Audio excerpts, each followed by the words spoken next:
ছিল, এটা প্রপার্টি কি?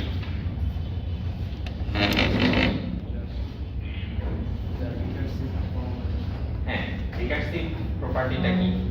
কখন রিকার্সিভ বলি?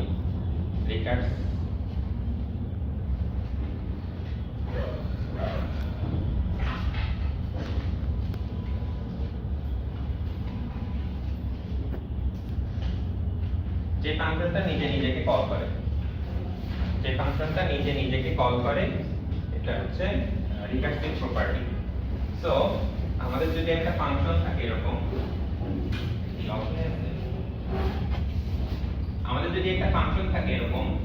ফাংশন অফ n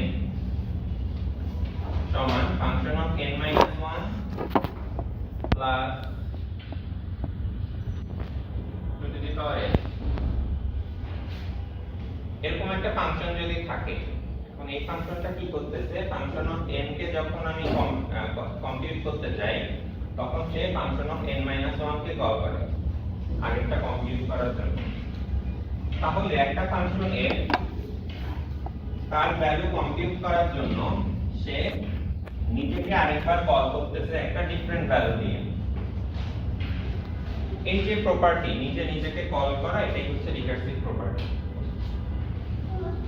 সো কোন ফাংশনের মধ্যে কোন ফাংশনের ডেফিনিশন যদি এভাবে দেয়া থাকে যে ফাংশনের কোন একটা স্পেসিফিক ভ্যালু n এর জন্য ফাংশনের ভ্যালু কম্পিউট করতে গেলে আরেকটা ভ্যালুর জন্য ওই ফাংশনকে কল করা লাগে, এই প্রপার্টিটা হচ্ছে রিকার্সিভ প্রপার্টি। আচ্ছা, সো এটা গেল। এখন এরকম করতে করতে এখন এখানে একটা ইস্যু আছে। ইস্যুটা কি? যদি আমি শুধুমাত্র এটা দিয়ে একটা রিকার্সিভ ফাংশনকে ডিফাইন করি, তাহলে কি চ্যালেঞ্জ আছে? আমি আস্তে আস্তে n এর বিভিন্ন ভ্যালু সাবস্টিটিউট করে দেখতে পারি যে আমি n এর ভ্যালু 5 এর জন্য কম্পিউট করতে চাই। কি হবে? n এর ভ্যালু এখানে হবে 4, এখানে হবে 2 টু দি পাওয়ার 5। n এর ভ্যালু এখানে যদি 4 বসাই, তাহলে আসছে f of 3 plus 2 to the power 4। এভাবে চলতে চলতে আমরা এক সময় পাবো যে f of 1 সমান f of 0 সমান 2 to the power 1। এখন এরপরে যদি আমি এর ভ্যালু মাইনাস বসাই, তো এটা আসলে সব সময় সে নিজেকে কল করতেছে। কোন এক সময় তো আমার এটার ভ্যালু জানা লাগবে, নয়তো এই কলিং লুপটা কখনো ক্লোজ হবে না, ফাংশনটা কখনো রিটার্ন করবে না। আমরা প্রোগ্রামিং টার্মিনোলজি দিয়ে যদি বলি, ফাংশন কল হইতেই থাকবে এবং এটা কখনো কোনো ভ্যালু রিটার্ন করবে না, কারণ ভ্যালু রিটার্ন করার জন্য আমাদের কোনো এক সময় এই প্রসেসটা থামতে হবে। অর্থাৎ একটা রিকার্সিভ ফাংশনে একটা ভ্যালু থাকতে হবে অ্যাট লিস্ট, যেখানে সে নিজেকে কল না করেই ভ্যালু রিটার্ন করে দেয়। সব ভ্যালুর জন্য যদি সে নিজেকে কল করে, তাহলে এটা কখনো কোনো ভ্যালু রিটার্ন করতে পারবে না। তাহলে একটা স্পেসিফিক ভ্যালু লাগবে যেটার জন্য সে নিজেকে কল না করে একটা ভ্যালু রিটার্ন করবে। তো আমরা এখানে ডিফাইন করতে পারি যে f of 0 সমান হচ্ছে 1। f of 0 সমান হচ্ছে 1। সে এবার কিন্তু সে নিজেকে কল করেনি, রাইট? তাহলে এই রিকারশনের এই কেসটাকে বলা হয় বেস কেস, আর এটা হচ্ছে রিকারসিভ কেস।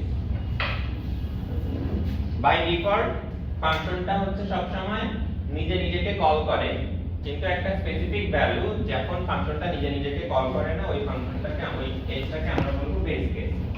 রিকারশনের একটা বেস কেস থাকতে হবে, যার কারণে রিকারশনটা আসলে টার্মিনেট করে, নয়তো এই ফাংশনটা কখনো টার্মিনেট করবে না। আচ্ছা, এখন যেহেতু আমরা বেস কেস জানি, এখন আমরা কি করতে পারি? বেস কেসের এই ভ্যালুটা আমি এখানে বসাইতে পারি, তাহলে এটা হবে 1, রাইট? f of 0 সমান 1, তাহলে এটা 2 আর 1 সমান হচ্ছে 3। হয়ে গেল। তাহলে f of 1 সমান 3 পেয়ে গেছি। f of 1 সমান যদি আমি 3 পাই তাহলে এটা আমি উপরে সাবস্টিটিউট করব, তারপর সেই ভ্যালুটা তার উপরে সাবস্টিটিউট করব, করতে করতে আমি f of 4 যখন এখানে সাবস্টিটিউট করব তখন আমি f of 5 টা পেয়ে যাব। বুঝা যাচ্ছে? সো রিকার্সিভ ফাংশনের রিকার্সিভ কেসটা থাকবে, বেস কেসটা থাকবে, দুইটা ডেফিনিশন যদি থাকে ঠিকমতো দেন রিকার্সনের ডেফিনিশনটা কমপ্লিট, আদারওয়াইজ রিকার্সিভ ফাংশনটা ওয়েল ডিফাইন্ড না। আচ্ছা, এটা গেল। আর কোনো কোশ্চেন আছে? আমরা হচ্ছে প্র্যাকটিস করব, আমরা হচ্ছে জাস্ট আইডিয়াটা ইন্ট্রোডিউস করলাম, আমরা কিছু প্রবলেমের জন্য স্পেসিফিক্যালি এই জিনিসটা প্র্যাকটিস করব। সো আমরা এখানে যে জিনিসটা দেখব basic step, recursive step, so এই দুইটা আমরা ডিক্লেয়ার করলাম। আমরা এখন কিছু एग्जांपल দেখব, সেখানে আমরা দেখব যে আসলে এই ভ্যালুগুলো কিভাবে কম্পিউট করা যায়। আচ্ছা, তো এখন এই ফাংশনের জন্য f of 1 এর আগেরটা কি ছিল? f of 2, f of 2, f of 2 কি হইতে পারছে? f of n এর value 2 বসাইলে f of 1 plus 2 to the power 2, f of 1 এর ভ্যালু হচ্ছে 3, এটা হচ্ছে 4 7, এর আগেরটা n এর ভ্যালু 3 বসাইতে হবে, কত হবে এটা? f of 2 হবে, রাইট? f of 2 এর ভ্যালু হচ্ছে 7 প্লাস 8 15, f of 3 এর ভ্যালু হচ্ছে 15, তাহলে f of 3 এর ভ্যালু এখানে বসাইতে পারি 15 প্লাস 16 31, f of 4 এর ভ্যালু 31, সেটা এখানে বসাইতে পারি 31 প্লাস 32 সমান হচ্ছে 63।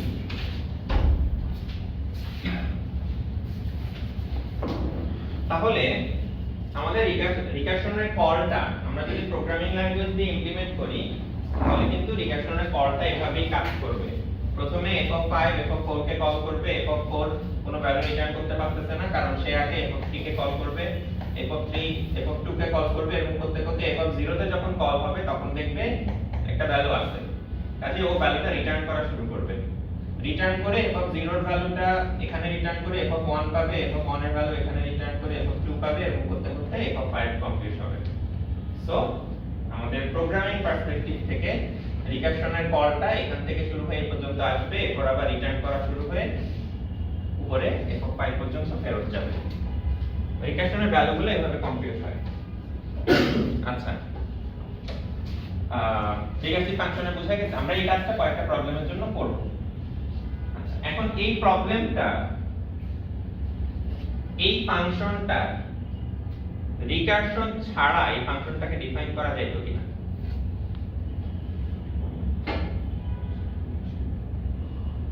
এই ফাংশনটার একটা অল্টারনেট নন রিকারসিভ ডেফিনিশন দিতে পারবা কেউ, যাতে করে এই ভ্যালুগুলো একই থাকবে?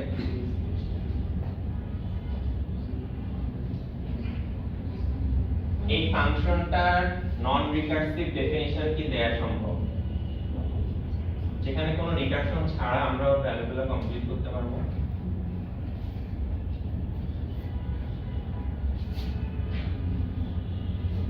নন রিকারসিভ ডেফিনিশন এই ফাংশনে, এটা কি সম্ভব? কার মাথায় আসতেছে না? ফাংশনের জন্য একটা এক্সপ্রেশন ডিফাইন করতে হবে যাতে আমরা এই ভ্যালুটা পাবো, সেই এক্সপ্রেশনটার মধ্যে একক থাকতে পারবে না। নন রিকারসিভ ডেফিনিশন।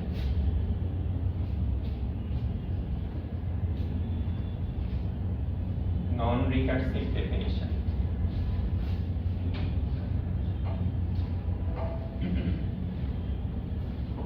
আচ্ছা, তো আমি একটা নন রিকারসিভ ডেফিনিশন দিই।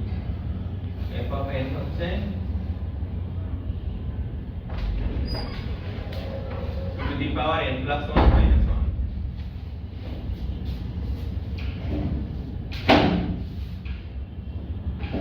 f of n হচ্ছে 2 to the power n plus 1 minus 1। এবার দেখো ভ্যালুগুলো ম্যাচ করে কিনা। n এর ভ্যালুগুলো সাবস্টিটিউট করে দেখো এই ভ্যালুগুলো ম্যাচ করে কিনা। এটা হচ্ছে নন রিকার্সিভ ডেফিনিশন এই ফাংশনের 2 to the power n plus 1 minus 1। n এর ভ্যালু এখন বসায় দেখো, n এর ভ্যালু যদি 5 বসাই কি আসে? 2 to the power 6 minus 1, 2 to the power 6 হচ্ছে 64, 64 মাইনাস 1 কত? 63।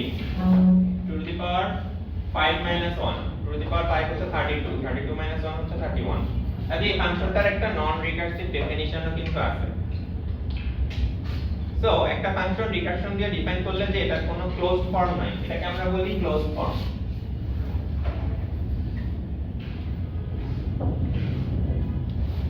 ক্লোজড ফর্ম অফ রিকারশন, যেটা non recursive definition of a recursive function. অনেক ক্ষেত্রে এটা কম্পিউট করা ইজি, আমরা কিছু ভ্যালু নিয়ে করলে বা কোনো অ্যালগরিদম ম্যানিপুলেশন করলে আমরা দেখতে পারি যে ক্লোজড ফর্ম কম্পিউট করা সম্ভব। সেক্ষেত্রে আরো এফিশিয়েন্টলি করা যায় যদি আমরা এরকম ক্লোজড ফর্ম বের করতে পারি। সব ক্ষেত্রে ক্লোজড ফর্ম বের করা ইজি না, কোনো রিকার্সিভ ফাংশনের ক্লোজড ফর্ম বের করা অনেক টাফ। তো এটার জন্য মেথড আছে, আমরা ওইদিকে যাব না। আমরা একটা ছোট एग्जांपल দেখব যেখানে রিকার্সিভ ফাংশনের ক্লোজড ফর্ম আসলে কমপ্লিট করা সম্ভব। সো এটা হচ্ছে আমাদের একটা एग्जांपल। এটার ব্যাপারে কার কোনো কোশ্চেন? আচ্ছা আমরা কন্টিনিউ করি, আমরা এরকম প্র্যাকটিস কয়েকটা করব। আচ্ছা এখানে আরেকটা ফাংশন দেয়া আছে। ফাংশনের ডেফিনিশন কি বলতেছে? এটা রিকার্সিভ ফাংশনের ডেফিনিশন কি বলতেছে? f of n plus 1 সমান কি? f of n plus 3 into f of n minus 1। আর এখন দেখো এখানে f of n plus 1 এর জন্য n ও লাগে n minus 1 ও লাগে। যেখানে একটা রিকার্সিভ ফাংশন n এর ভ্যালুর জন্য দুইবার নিজেকে কল করে এবং দুইটা ডিফারেন্ট ভ্যালুর জন্য নিজেকে কল করে, তাদের কিন্তু বেস কেস দুইটা থাকতে হবে, নয়তো টার্মিনেট করবে না। সো ওর এখানে যেহেতু সে নিজেকে দুইবার কল করে দুইটা ডিফারেন্ট ভ্যালুর জন্য, ওর বেস কেসও দুইটা দেয়া আছে, যেটা আমাদের লাগবে। সো আমরা এটা ইউজ করব। এখন আমাদের প্রবলেমটা কি? আমাদেরকে বলা হয়েছে কি বের করতে?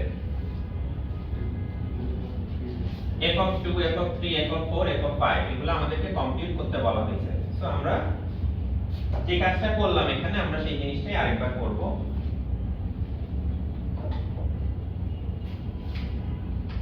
আমাদের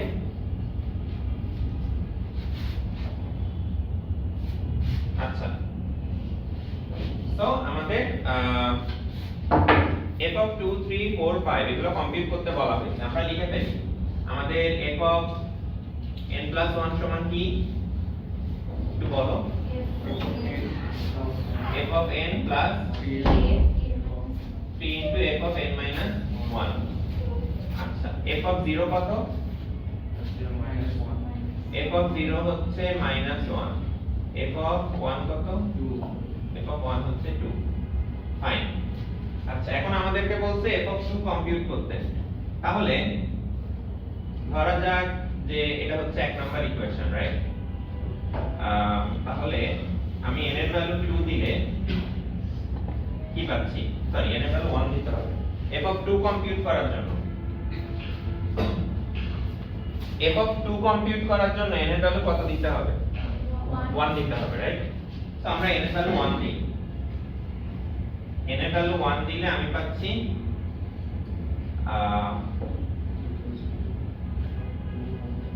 আচ্ছা আমরা আরেকটু ফর্মালি লিখি। এটা হচ্ছে এক number n equal to 1, 1 implies f of 2, এখানে n বসাইলে হবে f of 1, 3 into f of 0। ঠিক আছে? এটা বুঝতে পারছি কিনা? আচ্ছা তো n এর ভ্যালু আমি 1 বসাচ্ছি কারণ আমার f of 2 কম্পিউট করতে হবে, যেটা আমার কাছে প্রবলেম স্টেটমেন্টে চাওয়া হয়েছে। সো আমরা n এর ভ্যালু 1 বসাইলে এক নাম্বার ইকুয়েশন থেকে এটা পাচ্ছি। আচ্ছা তাহলে এখন f of 2 সমান কত আসছে? f of 1 সমান দেয়া আছে 2, 3 into -1 আসছে, রাইট? তাহলে f of 2 হয়ে গেল।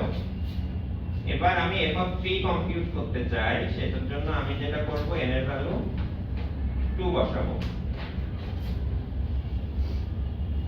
f of 3 এখানে কত আসবে? f of 2 আসবে, 3 ইনটু f of 1 আসবে। আচ্ছা, f of 2 এর ভ্যালু কত? -1। আর f of 1 এর ভ্যালু, f of 1 এর ভ্যালু হচ্ছে 2, এটা হচ্ছে 5।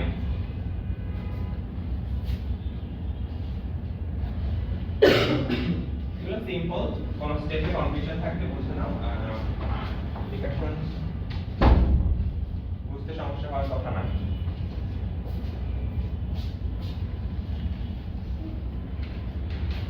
আচ্ছা, f of 3 হয়ে গেল।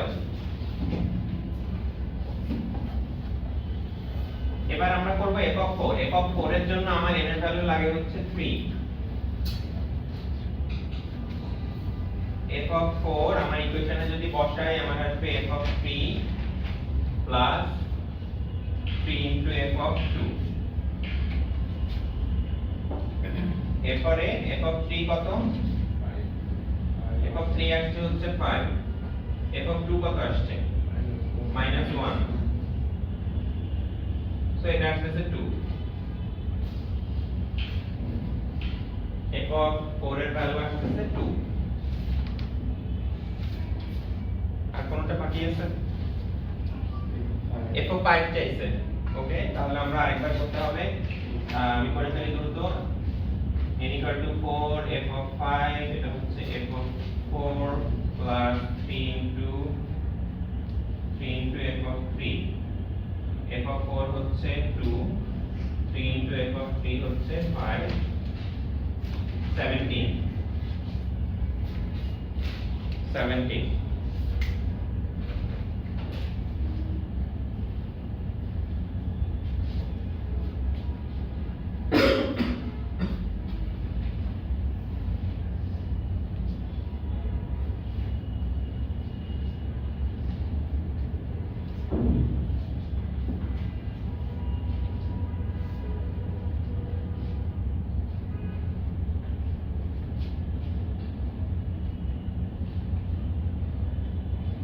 তো আমাদের রিকার্সিভ ডেফিনিশনটা দেওয়া আছে উইথ বেস কেস।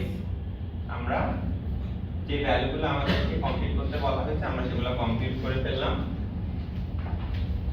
ওই একটু একটা জায়গায় একটু কনফিউশন হয় বা মিক্স আপ হয়, সেটা হচ্ছে অনেক ক্ষেত্রে এই ডেফিনিশনে n+1 দেয়া থাকে, অনেক ক্ষেত্রে n দেয়া থাকে, রাইট? তো n এর ভ্যালুটা বসাইতে অনেক সময় ভুল হয়ে যায়। যে আমি এখানে লিখে ফেললাম যে f of 4, এবার n এর ভ্যালু বসাইলাম 4। এটা ভুল হওয়াটা আর কি নরমাল। তো এটা একটু খেয়াল রাখতে হবে যে আমাদের রিকার্সিভ ডেফিনিশনে আসলে কি দেয়া আছে, যাতে আমরা ওই ভুলটা না হয়। এখানে আমাদের n+1 থাকার কারণে f of 4 পাওয়ার জন্য আমাদের n এর ভ্যালু 3 বসাইতে হচ্ছে। তো আমরা n এর ভ্যালু 3 বসাবো এখানে, এটা যাতে একটু খেয়াল থাকে। আচ্ছা, কোনো কোশ্চেন? আমাদের 5 to 17, 5 to 17, ওকে। আচ্ছা, ঠিক আছে।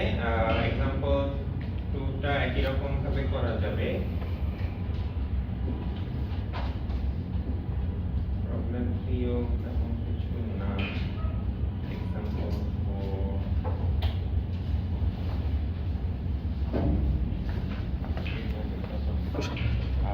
ক্লাস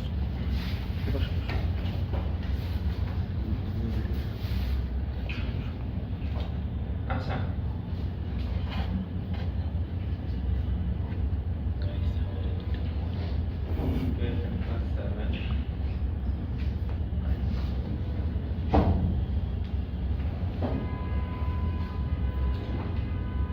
আমরা एग्जांपल 2 করি।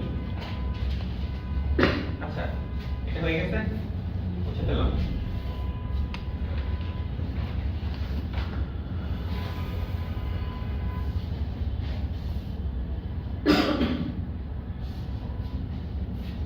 আচ্ছা, এখন আমাদের এই প্রবলেম স্টেটমেন্টে আমাদের রিকার্সিভ ডেফিনিশনটা কি দেয়া আছে f of n plus 1 equals f of n square into f of n minus 1 তার মানে এখানে ফাংশন অফ n কম্পিউট করে দেন স্কয়ার করতে হবে রাইট আর তাকে মাল্টিপ্লাই করতে হবে f of n minus 1 দিয়ে তো আমরা লিখে ফেলি আমাদের ফাংশনের ডেফিনিশনটা f of n plus 1 equals fn square f of n square into f of n minus 1 আর আমাদের বেস কেস দুইটা f of 0 হচ্ছে minus 1 f of 1 হচ্ছে 2 2 আমি এই রিকার্সিভ স্টেপটাকে ইকুয়েশন 1 দিলাম অ্যাজ ইউজুয়াল আমাদেরকে কোন কোন ভ্যালু কম্পিউট করতে বলা হয়েছে আমাদেরকে কোন কোন ভ্যালু কম্পিউট করতে বলা হয়েছে 2 3 4 5 আমরা একটু আগে পড়ে আসছি সো ওই একই কাজ আবার করব এখানে f of 2 পাওয়ার জন্য n এর ভ্যালু কত বসাইতে হবে 1 n এর ভ্যালু 1 বসাইতে হবে তাহলে পাবো f of 2 লেফট হ্যান্ড সাইডে রাইট হ্যান্ড সাইডে পাবো f of 1 square f of 0 right বুঝা যাচ্ছে জি স্যার আচ্ছা f of 1 কত 2 square into minus 1 so minus 4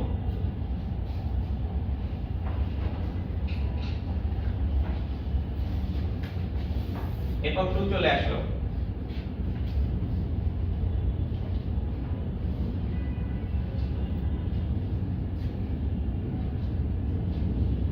আচ্ছা এরপরে হচ্ছে n এর ভ্যালু 2 বসাচ্ছি n এর ভ্যালু 2 বসাইলে আমি পাবো হচ্ছে f of 3 রাইট হ্যান্ড সাইডে পাবো f of 2 স্কয়ার এদিকে পাচ্ছি f of 1 f of 2 এর ভ্যালু কত -4 -4 কে স্কয়ার করতে হবে f of 1 কত 2 2 so 32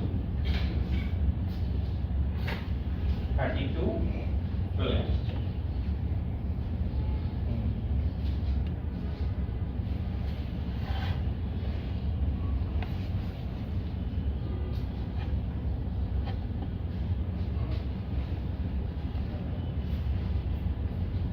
আচ্ছা এরপরে আমাদের একইভাবে আমরা কন্টিনিউ করি f of 4 equals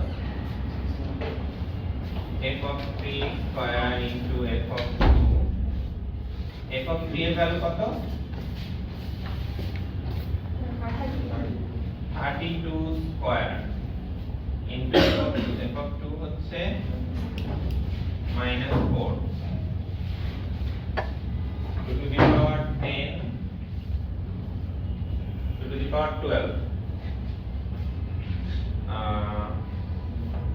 to the power 12 কত 4096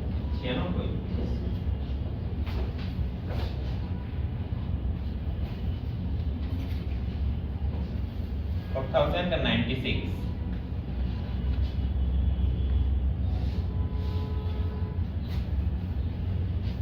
সো আমাদের একটা ভ্যালু বাকি আছে আমি সেটা করে ফেলি f of 5 equals f of 4 square into f of 3 আমাদের f of 4 কত 4 হচ্ছে -4096 square into 32 তো এটা হচ্ছে একটা অনেক বড় সংখ্যা 2 to the power 24 and 2 to the power 5 right 2 to the power 29 আছে এটা ক্যালকুলেট সবার আছে আমি আর ডিটেইলসে গেলাম না 2 to the power 29 2 to the power 29 লেখা সহজ অ্যাকচুয়ালি যা আসবে সেটা লেখা কঠিন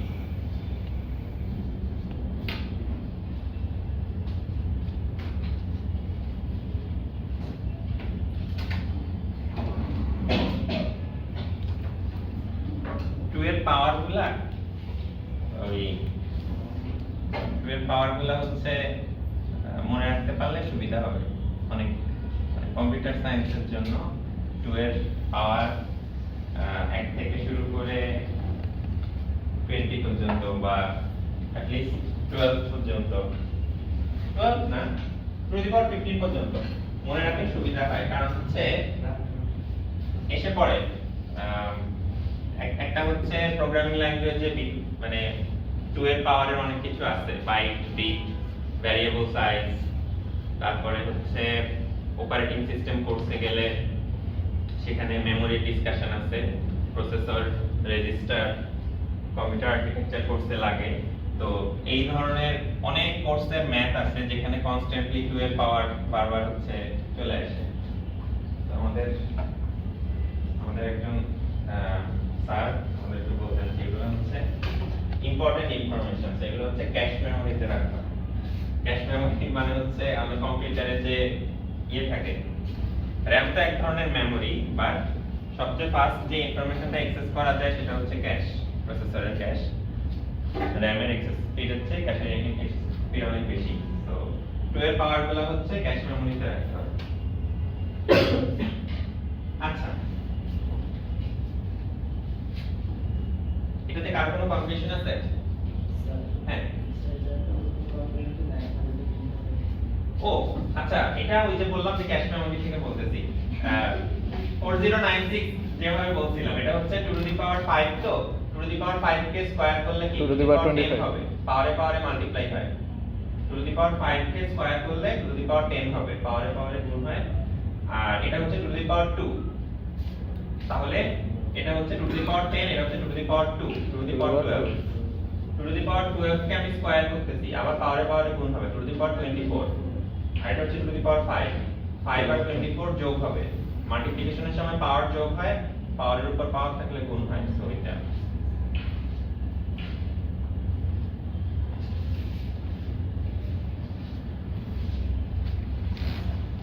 ভাষায় গেলে আর কি পারবা এখন। আচ্ছা, সো রিকার্শনে আমরা 3টা एग्जांपल দেখছি যেখানে আসলে আমরা স্টেপ বাই স্টেপ কিভাবে ওয়ার্কআউট করতে পারি। তো আমরা এরপরে একটা एग्जांपल দেখব যে আমরা ক্লোজড ফর্মটা আসলে কিভাবে কম্পিউট করতে পারি যদি ক্লোজড ফর্ম এক্সিস্ট করে। কেন? আমরা প্রোগ্রামিং পার্সপেক্টিভ থেকে চিন্তা করে দেখি যে আমি f5 কে কল দিছি, সে কি করবে? f4 কে কল করবে, 3 কে কল করবে, 2 কে কল করবে, দেন 0 1 এ এসে কম্পিউট করে আবার রিটার্ন করা শুরু করবে, রিটার্ন করে এখানে ফেরত আসবে। কম্পিউটেশনালি এটা অনেক টাইম কনজিউমিং। যখনই একটা ফাংশন কল হয়, এখন ফার্স্ট ইয়ারে আসো বাট আরেকটু উপরের দিকের কোর্সে এই জিনিসগুলো আসবে। যখনই রিকার্সিভ ফাংশন কল হয় তখন প্রত্যেকবার ওকে মনে রাখতে হয় যে আমি এর আগে কোনখান থেকে ফাংশনটা কল হয়েছে, ফাংশনটা কল থেকে ফেরত এসে আমি কোনখান থেকে রিটার্ন করব, রিজিউম করব আমার অপারেশন। এটা যাতে ও ভুলে না যায় এজন্য ও কারেন্ট ফাংশনের ইনফরমেশনগুলো একটা স্ট্যাকে সেভ করে রাখে, একটা মেমোরিতে সেভ করে রাখে। যতগুলা ফাংশন কল হচ্ছে প্রত্যেকটার জন্য সেই ফাংশনের কনটেক্সটগুলোকে মেমোরিতে সেভ করে করে নতুন ফাংশনকে কল করতেছে, যাতে ফাংশন এক্সিকিউশন শেষ হয়ে গেলে পরের ফাংশনটা থেকে আবার রিজিউম করা যায় অপারেশন। তো তার মানে যখনই অনেকগুলো ফাংশন কল করে, রিকার্সিভ ফাংশন অনেক ফাংশন কল করতে পারে, এটা স্ট্যাক মেমোরি বলে একটা জিনিস আছে। স্ট্যাক মেমোরিতে সে অনেক জায়গা নেয়, মেমোরি কনজাম্পশন বেশি। তো এই রিকার্সিভ ফাংশনটাকে যদি আমরা একটা ক্লোজ ফর্ম দিয়ে নরমাল ফাংশন বানাই ফেলতে পারি, তাহলে আমরা মেমোরি সেভ করতে পারি। এটা অনেক এফিশিয়েন্ট। অনেক ক্ষেত্রে এটা টাইমের দিক দিয়ে এফিশিয়েন্ট। ডাইনামিক প্রোগ্রামিং বলে একটা জিনিস আছে, অ্যালগরিদম কোর্সে এই জিনিসগুলো আসবে।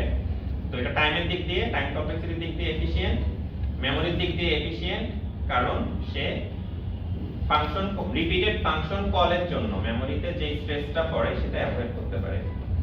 সো রিকার্সিভ ফাংশনের ক্লোজড ফর্ম যদি আমরা অ্যানালিটিক্যালি বের করতে পারি, তারপরে যদি আমরা ফাংশনকে একটা নরমাল ফাংশন হিসেবে ইমপ্লিমেন্ট করে ফেলি, তাহলে এটা অনেক এফিশিয়েন্ট হয়, যদি সম্ভব হয়, যদি এক্সিস্ট করে ক্লোজড ফর্ম। সো আমরা সেটার একটা एग्जांपल দেখব।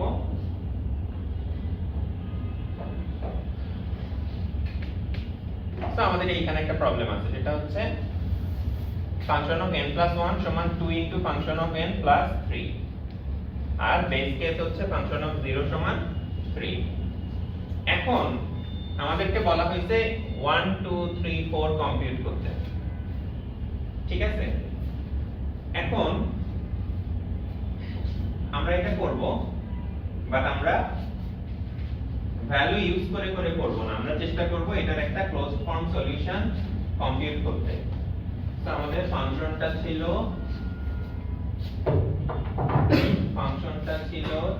2 f of n plus 3, আর আমার ফাংশন অফ 0 এর ভ্যালুটা হচ্ছে 3। তো এটা হচ্ছে আমার এক নাম্বার।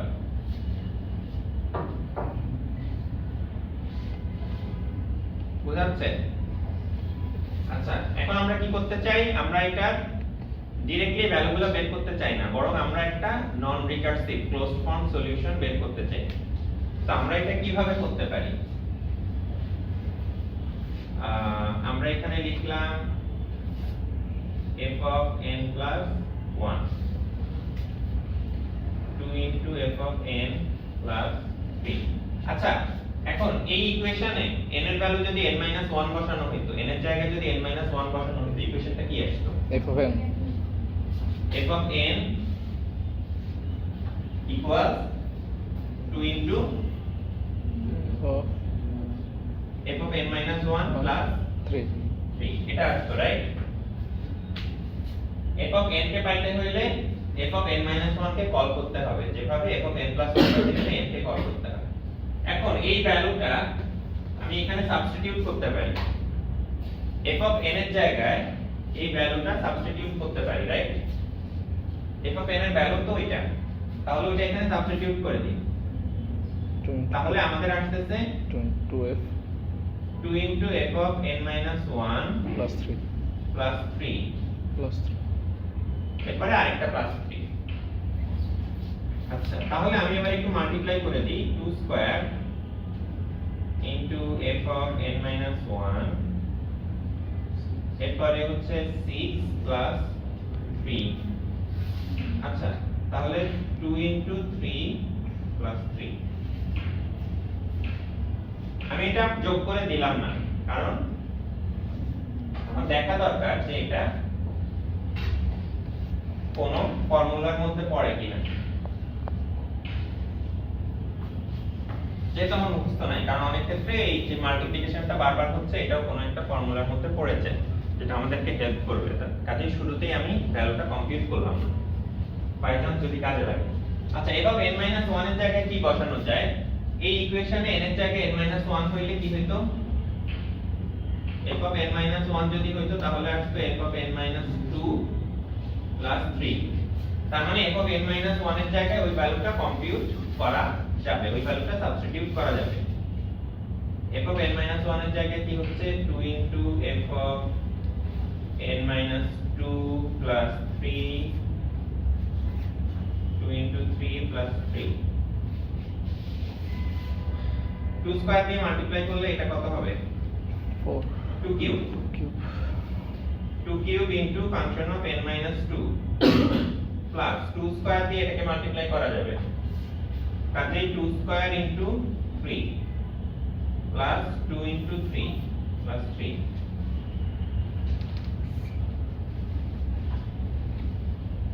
এই যে দেখো, আমি ওই সময় এটা মাল্টিপ্লাই করে নাই এই চিন্তা করে যে এখানে 2 into 3, এখানে 2 স্কয়ার into 3, তার মানে হয়তো এটা বাড়তে থাকবে, এরপর 2 কিউব into 3 আসবে, হয়তো এরপরে 2 টু দি পাওয়ার 4 into 3 আসবে।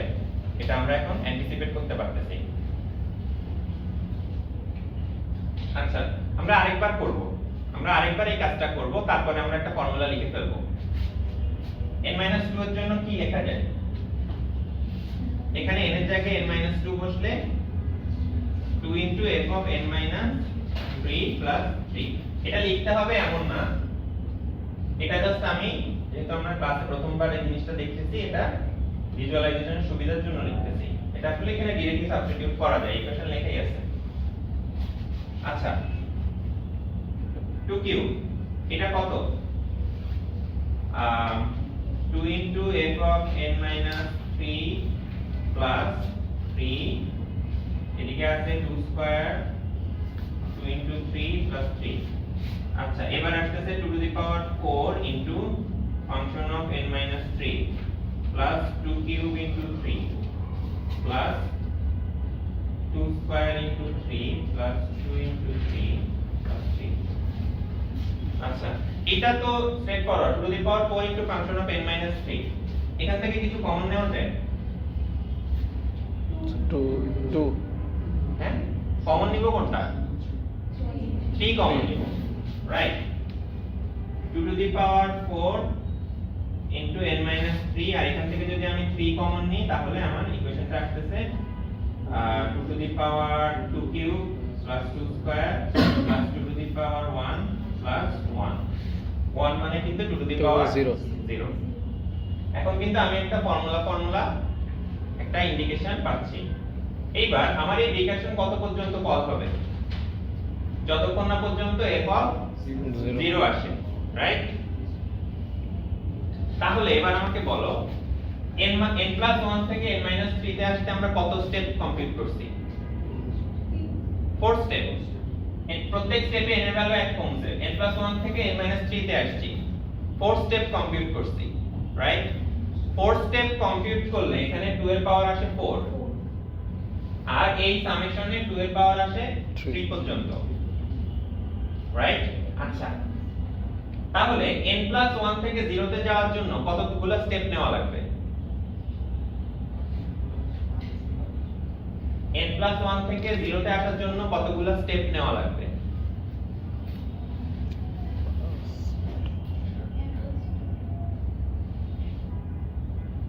n+1 থেকে প্রত্যেকবার n এর ভ্যালু 1 করে কমবে, কতবার স্টেপ নেওয়া যাবে? n+1 থেকে 0 তে আসতে কয়টা স্টেপ নেওয়া লাগবে এরকম? হ্যাঁ, কারণ 5টা। n এর ভ্যালু তো জানি না, 5টা স্টেপে কিভাবে হবে? n এর ভ্যালু 100 হলে কি করব? 5টা স্টেপে হবে? তাহলে आंसरটা তো ইন টার্মস অফ n দিয়ে বলতে হবে, ফিক্স নাম্বার বললে তো হবে না। n+1 থেকে 0 তে আসতে কয়টা স্টেপ নিতে হবে? n+1টা স্টেপ নিতে হবে। n+1 থেকে 0 তে আসতে প্রত্যেকবারে এক করে কমবে। n+1 থেকে 0 তে আসতে প্রত্যেকবারে এক করে কমবে, n+1টা স্টেপ নেওয়া লাগবে। তাহলে এখানে 2 এর পাওয়ার তখন কত হবে? যতগুলো স্টেপ নেওয়া লাগে 2 এর পাওয়ার তত হয়। এখানে 4টা স্টেপ নিছি, 2 এর পাওয়ার 4 আসছে। কাজে n+1টা স্টেপ যখন নিব এখানে n+1 two the power n+1 আসবে। কাজে আমার ইকুয়েশনটা হবে function of n+1 2 to the power n+1 into f of 0। t common নেওয়া আছে। আচ্ছা, এবার এখানে 2 এর পাওয়ার 4 হইলে এখানে 2 এর পাওয়ার হয় 3, তার চেয়ে এক কম। এখানে 2 এর পাওয়ার 3 হইলে এখানে 2 এর পাওয়ার হয় 2, এখানে 2 হইলে এখানে 1, তার মানে 2 এর পাওয়ার অলওয়েজ এক কম। তাহলে এখানে 2 এর পাওয়ার কত হবে? 2 to the power n, 2 to the power n minus 1 করতে করতে 2 into plus 1, রাইট? পেয়ে গেছি আমার ক্লোজ ফর্ম। এবার আমাকে কি করতে হবে? এখানে এই সিরিজের একটা ফর্মুলা আছে। এটা কি ধরনের সিরিজ? আমরা একটু আগে এটা সামেশন করছি, আমাদের একদম প্রথম एग्जांपले এটা সামেশন আমরা কমপ্লিট করছি। 2 এর পাওয়ারে সামেশন কত ছিল এটা? আচ্ছা, এই ধরনের সিরিজগুলোকে আমরা বলি জিওমেট্রিক সিরিজ। জিওমেট্রিক সিরিজ আমরা পড়ছিলাম কোন এক কালে, সেটা দেখতে এরকম হয় a plus ar plus ar square, এরকম করতে করতে ar two the power n। এটার ফর্মুলা ছিল a into r two the power n plus 1 minus 1 divided by r minus 1। একটু মনে পড়তেছে? এখানে a কি জিনিস ছিল? প্রথম পদ। a হচ্ছে জিওমেট্রিক সিরিজের প্রথম টার্ম, আর r হচ্ছে যেটা দিয়ে বারবার মাল্টিপ্লাই করা হচ্ছে। আমাদের এখানে এর ভ্যালু কত? আমাদের এখানে এর ভ্যালু 1। কোথায় আছে? এখানে আছে। যেটা দিয়ে বারবার মাল্টিপ্লাই করা হচ্ছে সেটা কত? 2 দিয়ে মাল্টিপ্লাই করা হচ্ছে, তার মানে r এর ভ্যালু হচ্ছে 2। তাহলে এই ইকুয়েশনে ভ্যালুগুলো বসালে কত আসে? 1 into 2 to the power n plus 1 minus 1 divided by 2 minus 1, basically 2 to the power n plus 1 minus 1, 2 to the power n plus 1 minus 1। আমরা একটু আগে একদম প্রথম যে एग्जांपल দিয়ে শুরু করছিলাম ক্লাসে, সেখানে আমাদের ফর্মুলা কি আসছিল? 2 to the power n plus 1 2 to the power n plus 1 minus 1 1 minus ওই একই সিরিজ ছিল। তো একটু আগেই করে আসছি আমরা এটা ক্লোজ ফর্ম। সো এটা হচ্ছে আমাদের জিওমেট্রিক সিরিজের ফর্মুলা। তো আমাদের যদি কোনো সিরিজ এসে পড়ে রিকার্সিভ ক্লোজ ফর্ম, আমরা দেখব যদি সেটা একটা অ্যারিথমেটিক সিরিজ হয়। অ্যারিথমেটিক সিরিজ মানে একই জিনিস বারবার যোগ হচ্ছে, জিওমেট্রিক সিরিজ মানে একই জিনিস বারবার গুণ হচ্ছে। সো জিওমেট্রিক সিরিজের ফর্মুলা আছে, অ্যারিথমেটিক সিরিজের ফর্মুলা কি মনে আছে কারো? আচ্ছা আমরা দেখে নিতে পারবো গুগল সার্চ দিয়ে চলে সমস্যা নেই। plus a plus n minus 1 into d হ্যাঁ a plus n minus 1 into d a plus n minus 1 into d, হ্যাঁ a plus n minus 1 into d, right. এক মিনিট, সেটা হচ্ছে n তম টার্মের ফর্মুলা। আচ্ছা স্যার তাহলে তো এটা হচ্ছে অ্যারিথমেটিক সিরিজের n তম টার্ম বের করার তাহলে স্যার ওইটা হলো ফর্মুলা। n by 2 এরকম আচ্ছা সমস্যা নেই, আমরা দেখে ফেলি। হুম? না n by 2 2n plus কিছু একটা স্যার এরকম কিছু একটা অ্যারিথমেটিক সিরিজ সামেশন ফর্মুলা।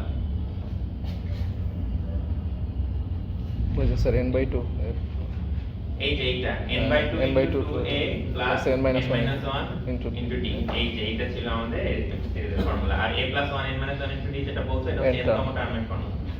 ঠিক আছে, আর জিওমেট্রিক সিরিজ আমরা দেখে ফেলছি।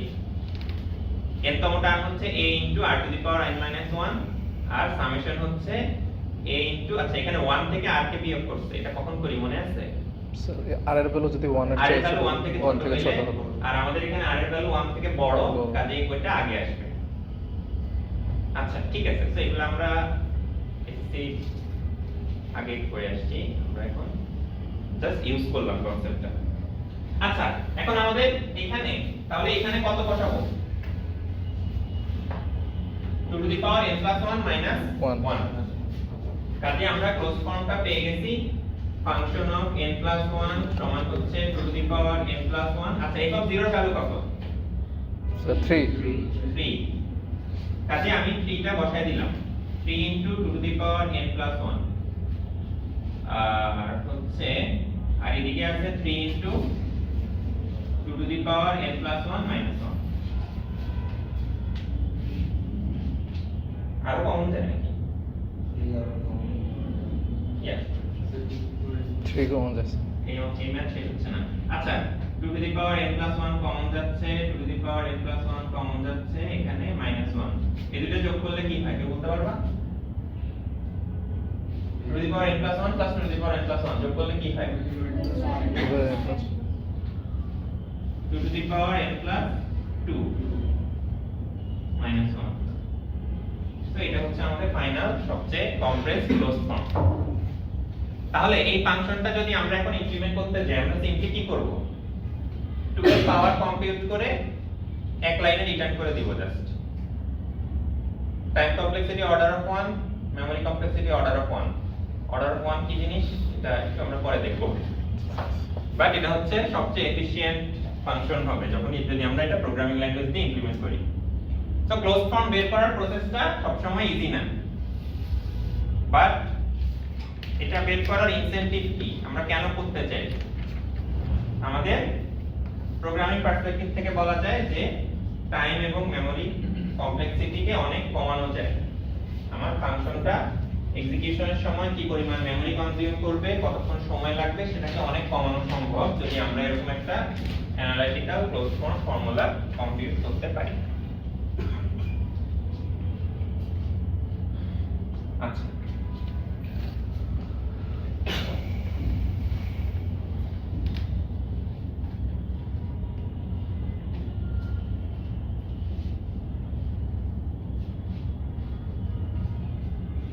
এটার আরেকটা সুবিধা কি, আমাদের আগে যে অ্যাপ্রোচটা দেখছি আমরা ভ্যালু ধরে ধরে কম্পিউট করা, সেখানে n এর ভ্যালু যদি 20 দেয়া হইতো তাহলে আমাদের 19 ডলার আগের অ্যাপ্রোচটা করতে গেলে আমাদের সমস্যা হয়ে যাবে। কারণ আমরা কি করি, একটা একটা করে সাবস্টিটিউট করে করে করি, তার মানে এই প্রসেসটা তখন আমাদের 20 বার কম্পিউট করতে হবে। এখন n এর যদি আমার ক্লোজ ফর্ম ফর্মুলা জানা থাকে, তাহলে n = 20 এর জন্য বের করা আমার জন্য ইজি। আমি কি বলবো? 2 to the power 22 minus 1 into 3, right? 2 to the power 22 minus 1 into 3, শেষ। আমি এই ডিজিটগুলো লিখলামই না, কিন্তু আমার ভ্যালু কিন্তু আমি কম্পিউট করতে পারছি। সো ক্লোজ ফর্ম জানা থাকলে n এর ভ্যালু যদি অনেক লার্জ দেওয়া হয়, মানে আমি ম্যানুয়ালিও কম্পিউট করতে পারবো ফাস্টার। সো ক্লোজ ফর্মের এটা হচ্ছে সুবিধা, তবে এটা করার জন্য আমাদেরকে একটু ম্যাথমেটিক্যাল অ্যানালাইসিস করতে হয়। এই ম্যাথটা আসলে আরো ছোট করা যেত, যখন একটু আমাদের এক্সপেরিয়েন্স হবে তখন আমরা আসলে এই লাইন থেকে লিখে ফেলতে পারবো, এর পরের স্টেপটা আমাদের করা লাগবে না। এই যে আমি n+1 থেকে 3 স্টেপ নিয়ে যে এখানে আসছি, এর পরে কিন্তু এটা লিখে ফেলা যেত আসলে, এটা কিন্তু করা লাগতো না। এটা আমরা কেন করছি? ক্লোজ ফর্ম ক্লাসে ফার্স্ট টাইম দেখাচ্ছি, রাইট? সো আমরা একটু রিপিট করলাম, বাট এখান থেকে কিন্তু এটা লিখে ফেলা যায়। কিভাবে দেখো, n+1 থেকে n-2 তে আসতে কত স্টেপ নিয়েছি? 3 স্টেপ। আচ্ছা, তাহলে এখানে 2 এর পাওয়ার হবে 3, আর এখানে 2 এর পাওয়ার হচ্ছে 2, তার থেকে এক কম। সো আমরা এরপরে এখানে চলে আসবো, এই তিনটা লাইন লেখা লাগতো না।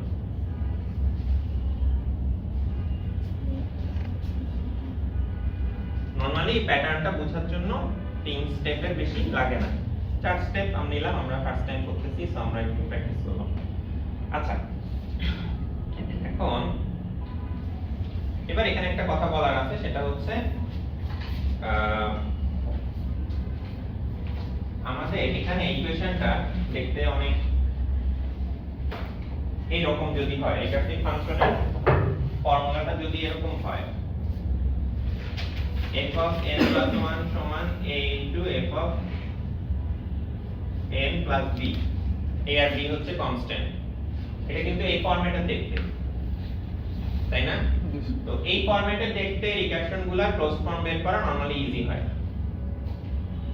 এই ফরম্যাটে দেখতে রিকার্শনগুলো ক্লোজ ফর্ম বের করা ইজি হয়, এগুলোকে লিনিয়ার রিকার্শন বলে। কোনগুলো টাফ হবে আমরা একটু আগে করে আসছি। একটা আমাদের एग्जांपल 2 যেটা ছিল f of n square into f of n - 1, এটা non linear recursion. Non linear recursion, function of n কে দুইবার গুণ করছি, ফাংশন অফ n - 1 দিয়ে আবার গুণ করছি, এগুলো নন লিনিয়ার রিকারশন। এগুলা ক্লোজ ফর্ম এভাবে ম্যানুয়ালি বের করা ডিফিকাল্ট, এগুলা ক্লোজ ফর্ম এভাবে বের করাটা ডিফিকাল্ট। জাস্ট একটা জিনিস ইনফরমেশনের জন্য বলে রাখলাম, আমরা কিছু প্র্যাকটিস করব না বা ওরকম কিছু করব না, বাট এগুলাকে বলা হয় লিনিয়ার রিকারশন। এগুলা ক্লোজ ফর্ম আমরা এখন যে প্রসেস ফলো করলাম ওটা দিয়ে আমরা বের করতে পারবো। আর এটা এগুলা not straight forward, non linear recursion.